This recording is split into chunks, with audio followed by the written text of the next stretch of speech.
Hey guys, welcome back to Fruitful Gardening. My name is Andrea and today I'm in what I like to call the vineyard. This is all the grapes and I was out here a few days ago and it looks like a lot of them are turning dark purple, so that means they're ready. And I did taste test one the other day and it was delicious. These are concord grapes. They're not seedless. They do have seeds. Usually it's 2 or 3 seeds in each grape. And they taste just like if you opened a jar of that concord grape juice from the store. That's what they taste like. They are delicious. So I'm going to see if we can get some grapes today because some of them were shriveling, and in the hot sun, it kind of dries them out like a raisin. So I need to get out here and at least get what I can of the ones that are ready. So we're gonna go check and see what we can get. And these grapes are 4 years old. We planted them along this line. We made a line. We put posts at both ends, wooden posts, and then there's T-post throughout. There's about 10 grapevines in there, and we put wire up that goes all the way from one side to the other side. And so then I trained them to grow on the wire that's up, and every fall or winter you cut it back to the main branch. Every year you're going to have new growth coming out, and you want to, if you want to keep it in the same space, I mean, you could let it keep growing and growing and growing, but they do grow their limbs go very long. So I do cut them back every year, and I haven't actually done anything to these this year. I did trim them in the fall, but as far as like thinning the leaves or anything like that, I haven't done anything. I just let them do their own thing this year, and we're gonna see how that works. So I'm just gonna use my clippers to clip off the bunches, and I'm not gonna worry about if there's any green that are still on the cluster of grapes, because I'll just take those off. If I leave the whole thing, it doesn't work very good.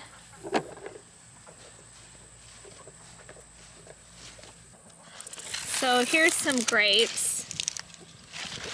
These are still pretty purplish. These actually turn almost like a black color when they're ready, and there's still a lot of green on the cluster. So I will probably leave these couple of clusters right here, and let's check farther down.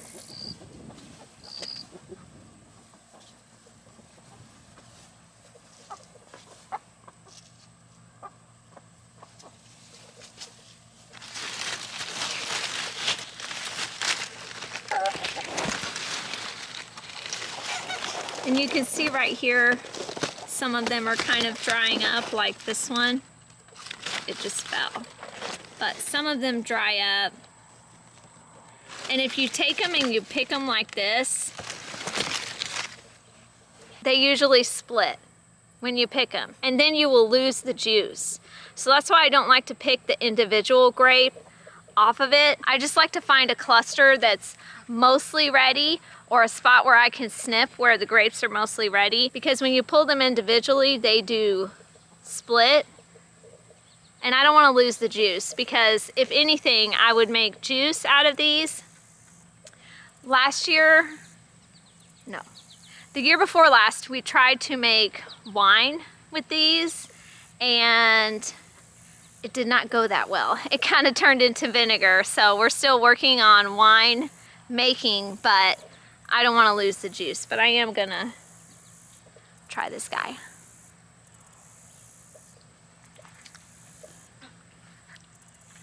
Oh my gosh. So there was 3 seeds in that one. They're pretty big seeds. I just dropped one. They have fairly large seeds, and there's usually 2 or 3. And the skin is pretty tough. It's not like a grape you would buy at the store. Like, you can sit here and chew on the skin like you're chewing on gum or something. So let me get my clippers so I can try to clip these.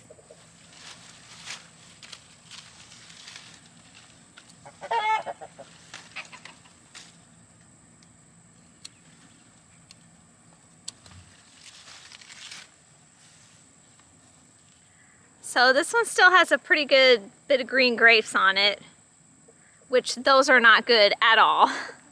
I won't keep those. But these are shriveling up like a raisin, some of them in here. So I definitely want to get out here and get them.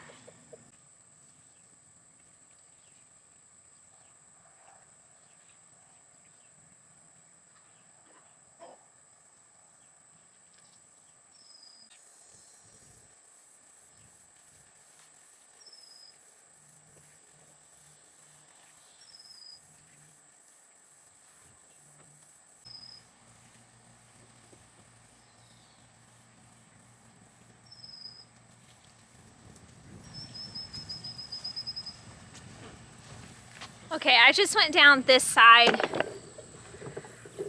the outside. I have to go inside and get the rest. But this is what's from this side. Look at that beautiful basket of grapes, guys. They are so good. So I'm gonna go on the inside real quick and see if I can't get some more grapes. This might not be enough to really can juice or anything, but I will definitely, we will eat them, and if there's any left over from eating them, we'll make some juice. Whew, okay, it's super hot out here. I had to go change before I like pass out here because it's so hot. But so this is the box of grapes. From the other side, like I just went inside the chicken yard and picked these. And this is the basket that we first picked when I was on the outside of the chicken fence. The kids have already come out and got themselves a bowl of grapes. We love these grapes. They are so sweet. Concord grapes are so sweet. So the next thing I need to work on today is I'm gonna go ahead and chop these down. These are the chocolate cherry sunflower. They're dry. They're ready to come down. I'm gonna go grab my little box. I'm just gonna chop them at the bottom. I'm not gonna pull the root up. And then I'll chop all the heads off and keep the seeds. Probably for snacks for the birds and stuff.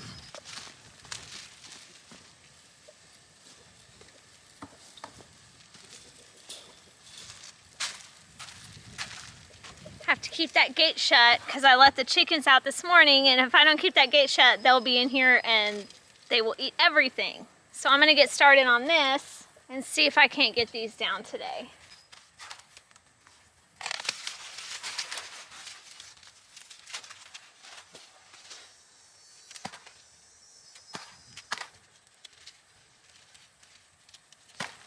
And I'm just gonna, once I chop off the little heads, I'll just throw these out.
I'm sure the chickies will find, I threw it over the fence, they'll find that interesting to peck at, but it looks like a lot of birds have already come and got most of the seeds out of here. I don't know if you can tell, but in these little pockets right here, that's where the seeds are supposed to be. And there's like no seeds on this whole thing. And I do have a lot of birds around here, so I'm thinking a lot of birds got a lot of sunflower seeds.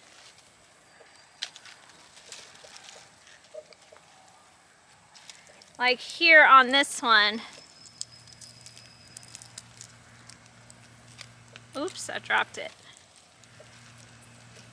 They actually fall out pretty easy, but there's the sunflower seed. These are kind of small because they're the chocolate cherry. So they're a pretty small sunflower seed. So I think either the wind knocked most of these out or birds got to them. So this one isn't all the way dry, but you can see that it's still, I knocked off the little flower head things, but you can see that there's still a lot of seeds in there. I'm sure I'll have sunflowers popping up everywhere next year, which is okay with me.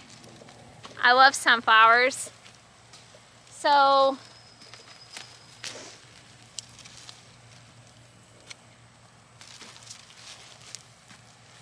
that's that bed. There's one more bed of chocolate cherries that I'm gonna go ahead and take down. And I think that, I mean, this is enough seeds for me to save for the chickens. I think I'm just gonna throw these over the fence and let the chickens do what they wanna do with them. So these here are the chocolate cherries. So I'm gonna chop those.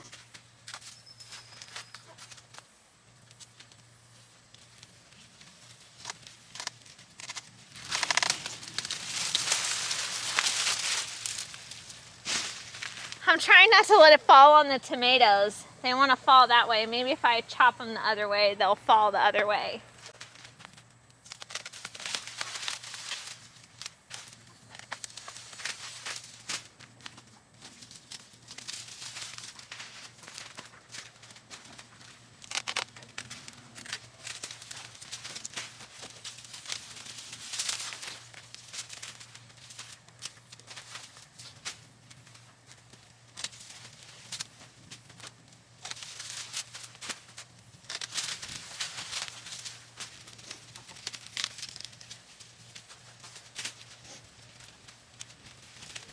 Here's a mammoth sunflower.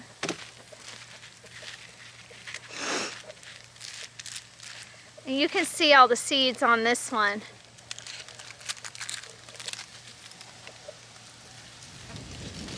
I guess the birds didn't get to this one yet.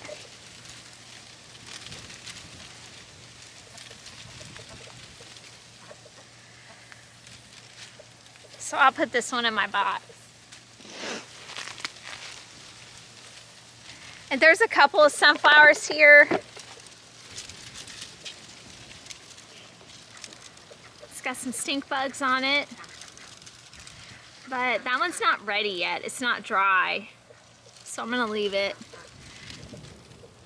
Oh, down here is my carrots. They're still not doing good. I got this one, itty bitty, flowering. It has just been too hot. So I think what I'm gonna do is, probably not today, but I think I'm gonna rip these out because they are just not doing anything except for flowering. And that's kind of wasting space in the garden. So if I pull these, I think I could just, in September, plant some more carrots and I should get a good carrot harvest. So let's test and see if I can find one in here that's worth anything.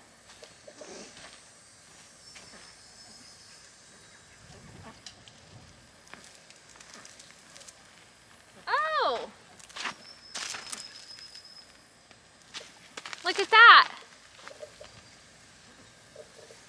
This is supposed to be a yellow carrot, but look how long that is. I mean, that's pretty... It's not as big as I would want it to be, but at least this part's got some size to it, so I'm gonna go through and see if I can find any other ones.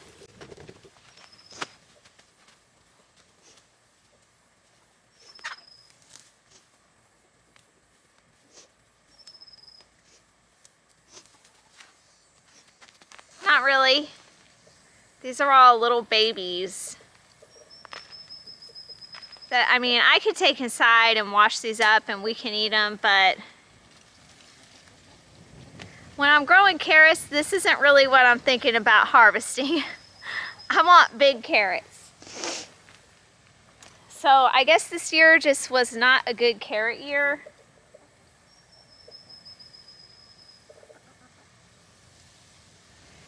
I might leave them for a little bit longer, and then I am just gonna come through and pull all of them and plant some more carrots in September.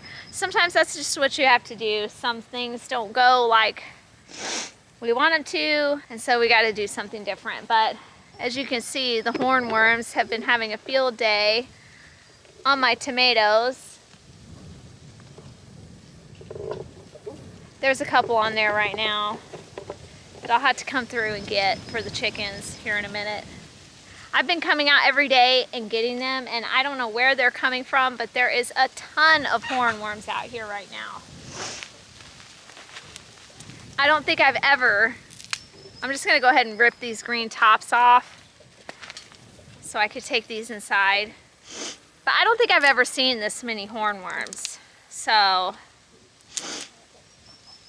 that kind of is a bum. As a hornworm can actually eat a whole tomato plant and kill it if you don't catch it, which is what they're going for with my tomatoes. And I actually read and found out that hornworms, when they do their little cocoon, they actually overwinter in the ground, in your dirt, in your garden. So I'm trying to figure out how I can fix that. I think maybe last winter we didn't have as cold of a winter as we usually do, and maybe that's why there's so many hornworms this year.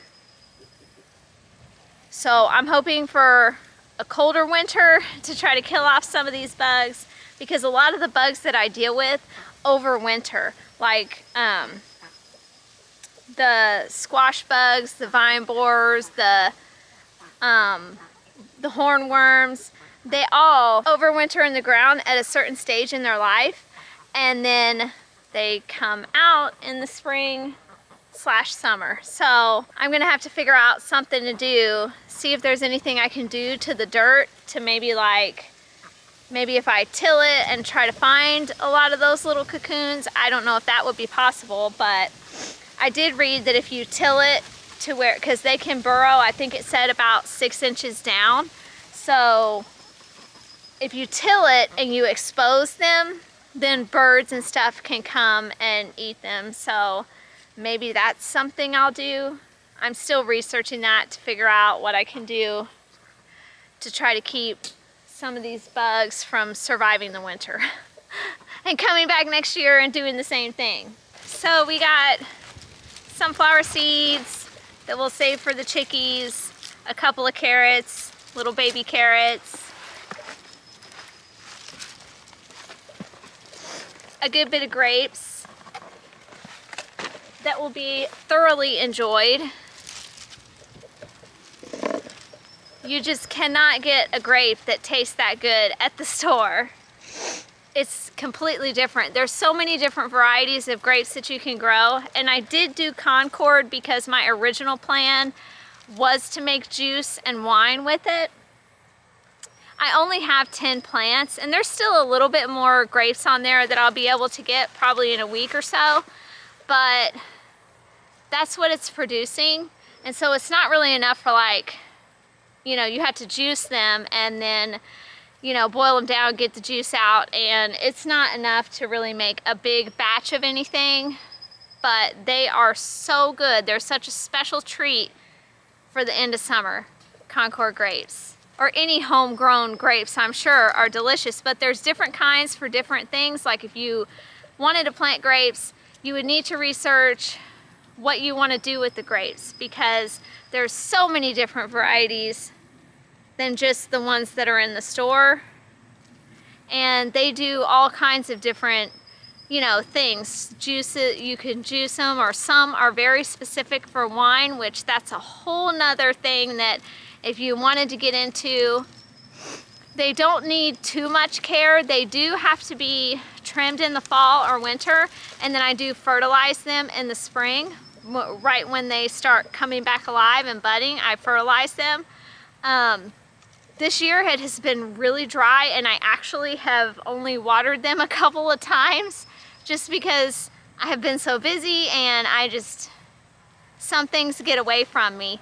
And so they haven't been watered barely at all this summer, and they've actually done okay, which I was concerned that I was neglecting them just a little and they weren't gonna do as good as I wanted them to, but I'm actually really happy with what I got here today. That is a really good haul for this amount of grapes. You can buy grapes as a 1-year-old root or 2-year-old root. When I bought mine, I think it was the 1-year-old root, if I remember correctly. And you plant it, and you can plant it in the spring if you wanted to, but fall is kind of better. And then the next year you let it grow, and you want to have 1 leader that goes up. So you just pick, because it'll come out with multiple little branches, and they're all going to seem really small. But what you do is you pick one and you tie that one up as the leader. So that year you might not get any grapes, or maybe just a couple, but the next year, so in the fall of that first year, you would leave that 1 leader and cut everything else. And then the next year you would let leaders come out of your central leader, and those are the ones that are going to produce the grapes. And then every year you would cut it back to that central leader. And you can keep that central leader as long as you want or as short as you want. It really doesn't matter, because it's going to have little, it's like a vine kind of, but not really, like a little green branch that comes out of the leader. And so I keep mine fence high, is where I chopped the top off of mine. And so every year that trunk, it almost becomes like a bush or a tree trunk, and it gets bigger and bigger every year. And then you just have leaders that come off of that, and that's what produce the grapes. So it took me a couple years to figure that out. I mean, I did research it, but it took me a couple years to really understand and just figure out what I should trim and what I shouldn't. And so it's actually a very simple principle that if you have grapes, and once you do it once or twice, you know, 1 or 2 years, when you trim back, you'll understand that you just leave that 1 central leader and everything else comes off of that. And then that's what produces the grapes. And so we love having grapes. We did plant a much larger scale vineyard at our previous house where we lived on a bigger property. We planted 100 grapevines, and that was a lot.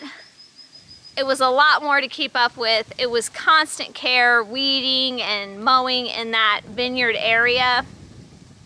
So when we moved here, we decided to keep it 1 row instead of multiple rows that you have to go down in between and take care of. And the birds do get the grapes also. They do get pest damage, and they do also get some disease. I've never sprayed mine with anything.